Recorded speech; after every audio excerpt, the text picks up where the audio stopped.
జగన్మోహన్ గారి నాయకత్వం. జోహార్ వైఎస్ఆర్. జోహార్ వైఎస్ఆర్.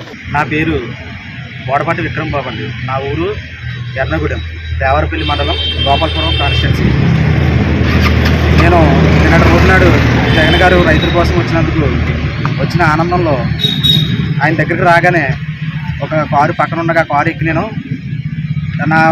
నా చెస్ట్ మీద ఈ పక్కన రాజశేఖర రెడ్డి గారు, ఈ పక్కన జగన్ గారి ఫోటోలు వేయించుకుని ఆయన చూపించాలని చెప్పేసి ఆ ఆనందంలో సొక్కా విప్పి జగన్ గారికి చూపించాను. ఈ లోపల టీడీపీ వాళ్ళు వేరే రకంగా పెట్టి ట్రోల్ చేస్తున్నారు నన్ను. మద్దిపాటి వెంకటరాజు గారు కూడా నిన్నటి రోజున ప్రెస్ మీట్ పెట్టి నా ఫోటోని తీసి అందరికీ చూపించారు. నేను గంజాయి తాగానని, మత్తు మందు తీసుకున్నానని, ఎక్కడి నుంచో తీసుకొచ్చారు బ్లేడ్ బ్యాచ్లు అని చెప్పేసి అంటున్నారు. నాకైతే అలాంటి అలవాట్లు ఏమి లేవండి.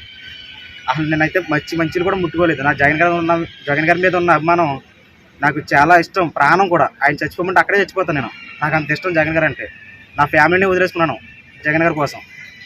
అలాంటిది నన్ను ఇలా మందు తాగాను, గంజాయి తాగానని చెప్పి నన్ను చాలా ట్రోల్ చేసి నన్ను చాలా మనసుకు గురయ్యేలా చేశారు టీడీపీ వాళ్ళు, జనసేన పార్టీ వాళ్ళు.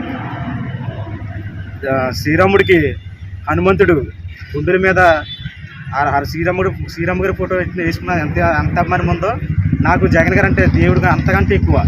ఆ దేవుడి కంటే ఎక్కువ నాకు జగన్ గారు అంటే. అందుకే నేను ఆయన ఫోటో గుండెల మీద ఎంచుకోవాల్సి వచ్చింది.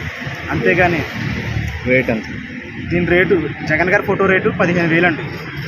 రాజశేఖర రెడ్డి గారి రేటు 10,000 అండి. ఎవరు ఎంచుకుంటారండి అలాగా?